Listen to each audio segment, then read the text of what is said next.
Good morning, children. Today in English class we will continue poem number 2, Grandparents.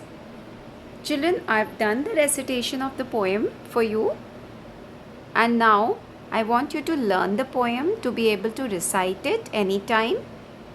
आप poem learn करोगे so that you can recite the poem.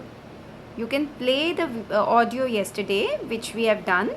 कल का जो हमारा audio था, जो हमने पोएम रेसिटेशन का किया था, वो आप कल का सुन के और बार बार पोएम को सामने रख के लर्न करोगे. Today we will go ahead with the exercise, the comprehension, that is page number 36. Let us just revise the new words that we have done yesterday, that we have learned, the new words we have learned yesterday in the poem. Warmth, which was feeling of love. Feeling of love. Who give you feeling of love? Grandparents. Yes, we can find warmth in their embrace. Remember, children, in their hug we can find that warm feeling of love. Embrace means hug.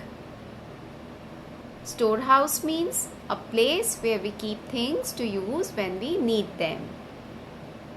Wipe means to dry something to just clean something with dry or wet cloth or hand, whatever.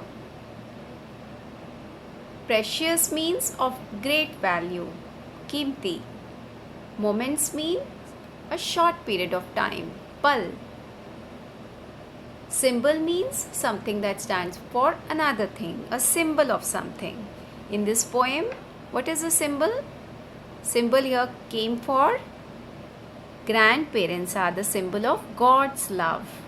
God के love को दिखाने के लिए उन्होंने किसको भेजा है? Grandparents को. So here the symbol is grandparents for God's love.